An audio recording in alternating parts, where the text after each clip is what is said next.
ഈ രാഹുൽ മാങ്കൂട്ടത്തിന് ഈ ബൈ ഇലക്ഷനിൽ വോട്ട് കൂടുതൽ കൊടുത്തത് കൊണ്ട് BJPക്ക് അതിലൊരു നീരസമുണ്ട്. ആ നീരസം അവിടുത്തെ റോഡിന് പുനർനിർമ്മിക്കില്ല, അവിടുത്തെ പ്രദേശത്തെ ആളുകൾ ഈ തകർന്ന റോഡിലൂടെ നടന്നോട്ടേ തീരുമാനിക്കുമ്പോൾ BJPയുടെ ഒരു ചട്ടവുമായിട്ട് മേഡം മാറി. നമ്മുടെ പാലക്കാട് മാട്ടുമന്ത മണൽമന്ത റോഡ് കംപ്ലൈൻ്റ് ആയിട്ട് തകരാറിലായിട്ട് കുറേ കാലമായി. ഇപ്പോൾ യൂത്ത് കോൺഗ്രസ്സുകാർ നഗരസഭയിലെ AXC വന്ന് ഉപരോധിക്കുകയാണ്. കരാറുകാരൻ 2 ദിവസം കൂടി സാവകാശം ചോദിച്ചു.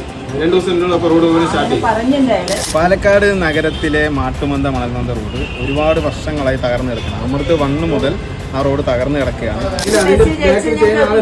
ഒരു കുഴി അടച്ചു കഴിഞ്ഞ് ഉടനെ തന്നെ നമ്മൾ ടാർ ചെയ്ത് കഴിഞ്ഞാൽ ആ ഭാഗത്തിന്റെയും എന്റെ വാർഡ്, ഞാൻ കൗൺസിലർ കൂടി എന്റെ വാർഡ്. ഇപ്പോൾ ആ റോഡിന്റെ നിർമ്മാണ പ്രവൃത്തി നടത്താൻ വേണ്ടി ഈ കഴിഞ്ഞ ജനുവരി ഫെബ്രുവരി മാസങ്ങളിൽ റോഡിന്റെ ടെൻഡർ നടപടികൾ പൂർത്തിയാക്കി ഒരാൾ വർക്ക് ഓർഡർ എല്ലാം കൈപ്പറ്റി നിൽക്കുന്നുണ്ട്.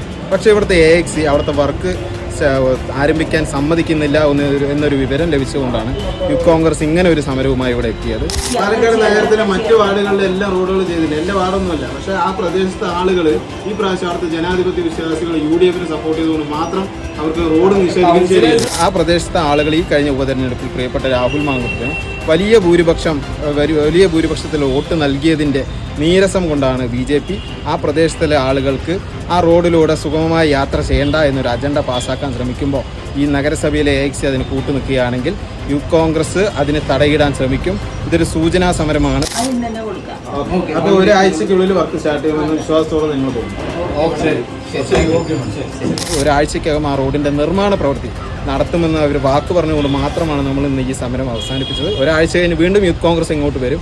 റോഡിൻ്റെ നിർമ്മാണ പ്രവൃത്തി നടന്നെങ്കിൽ വലിയ സമരവുമായി യൂത്ത് കോൺഗ്രസ് വരുമെന്ന് പറയാനാകും.